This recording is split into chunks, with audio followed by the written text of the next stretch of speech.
নমস্কাৰ বন্ধুসকল, এছামিজ বাস্তু শাস্ত্ৰলৈ আপোনালোকক স্বাগতম জনাইছোঁ। বন্ধুসকল, আজি আমি আপোনালোকৰ আগত কিছুমান এনেকুৱা কথা আলোচনা কৰিম যিটো এজনী মহিলাই বিয়াৰ পিছত মাকৰ ঘৰৰ পৰা লৈ আহে বস্তু কিছুমান, তেতিয়া ঘৰখনত ধ্বংস হোৱাৰ সম্ভাৱনা বেছি হয়। আমি প্ৰথমতে জানি লওঁ যে কিছুমান ভুল যিবিলাকৰ কাৰণে আমাৰ ঘৰখনৰ আৰ্থিক অনাটন হোৱা দেখা যায়। বন্ধুসকল, আপোনালোকে আগতে বাস্তুশাস্ত্ৰৰ কথা শুনিছে নিশ্চয়। বাস্তুশাস্ত্ৰত কোৱা হয় যে যদি আপোনালোকৰ বাস্তু বেয়া চলি থাকে তেতিয়া কোনো কামেই সফল নহয়। কিছুমান মানুহ আছে য'ত নেকি এইটো বিশ্বাস নকৰে, কিন্তু যিটো সঁচা সেইটো সঁচাই। বন্ধুসকল, কেতিয়াবা আমাৰ কিছুমান স্বভাৱে আমাক সমস্যালৈ ঠেলি দিব পাৰে। যদি আমি এইটোৰ বিষয়ে আগতে জানো তেতিয়া আমি আহিবলগীয়া কিছুমান সমস্যাৰ পৰা বাচি থাকিব পাৰিম। বাস্তুশাস্ত্ৰ অনুসৰণ কৰি যদি আপুনি জীৱনটো আগবাঢ়িব পাৰে তেতিয়া ধন, সুখ, শান্তি আদিবোৰ লাভ কৰিব আৰু এইটো কৰাৰ ফলত দৰিদ্ৰতা, দুখ, অভাৱ, অনাটন আদি নাইকিয়া হৈ যায়।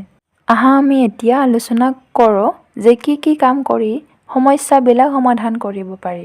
কিন্তু ইয়াৰ আগতে আপোনালোকৰ আগত অনুৰোধ জনাওঁ যে যদি মোৰ ভিডিঅ'টো চাই ভাল লাগিছে আৰু যদি এনেকুৱা ভিডিঅ' নিতৌ পাব বিচাৰে তেতিয়াহ'লে মোৰ ভিডিঅ'টো লাইক কৰিব আৰু বন্ধুসকলৰ মাজত শ্বেয়াৰো কৰিব আৰু লগতে মোৰ চেনেলটো ছাবস্ক্ৰাইব কৰিব। বন্ধুসকল, যদি আপুনি দৰ্জাৰ সন্মুখৰ পিনে ভৰি থৈ শুই তেতিয়া এইটো বাস্তুশাস্ত্ৰৰ মতে ঠিক নহয়। আৰু ইয়াৰ পৰা এইটো জনা যায় যে লক্ষ্মী দেৱী আপোনাৰ ঘৰলৈ প্ৰৱেশ নকৰে আৰু যদি আহে তেতিয়া দুৱাৰদলিৰ পৰা ঘূৰি যায়।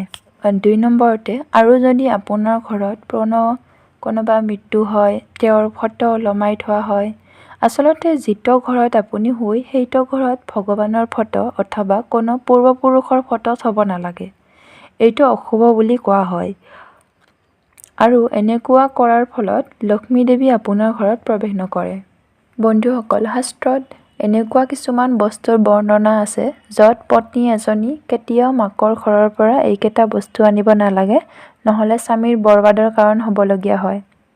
সাধাৰণতে এজনী ছোৱালীৰ কাৰণে মা-দেউতাকৰ বহুত সপোন থাকে আৰু এজনী ছোৱালীৰো শাহু-শহুৰৰ লগতে এজন মৰমীয়াল স্বামী পোৱাৰো লগতে মৰম, সন্মান আদিবোৰ পোৱাৰ সপোন থাকে। বন্ধুসকল, এজনী ছোৱালীক মাকৰ ঘৰৰ পৰা কেতিয়াও জলকীয়া নিদিব আৰু এইটোৰ কাৰণে তেওঁলোকৰ বৈবাহিক জীৱন নষ্ট হ'ব পাৰে আৰু তেওঁলোকৰ মাজত কাজিয়া হ'বও পাৰে।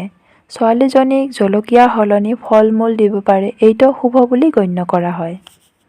2 নম্বৰ, বন্ধুসকল, কিছুমান মানুহে ছোৱালী গৃহস্থ জীৱনত চুলা দিয়ে আৰু এইটো কেতিয়াও দিব নালাগে। চুলা দিয়াৰ ফলত এইটো হয় যে তাইক বেলেগকৈ খাবলৈ দিয়ে, অৰ্থাৎ ছোৱালীৰ ঘৰখন ভাঙি-চিঙি চুৰমাৰ হৈ যায় আৰু ইয়াৰ পৰিৱৰ্তে সাংসাৰিক কিছুমান বস্তু দিব পাৰে যেনে ডিনাৰ ছেট অথবা অন্য বেলেগ বস্তু। 3 নম্বৰতে বন্ধুসকল, ছোৱালীজনীক বিয়া দিয়াৰ সময়ত এইটো লক্ষ্য কৰিব যে কেতিয়াও ধাৰ থকা বস্তু যেনে কটাৰী আদিবোৰ দিব নালাগে আৰু এইটো কৰাৰ ফলত আপুনি তাইৰ ঘৰৰ মানুহ বা আলহী আদিৰ লগত মিলা-মিছা বিৰোধ কৰিছে। ধন্যবাদ।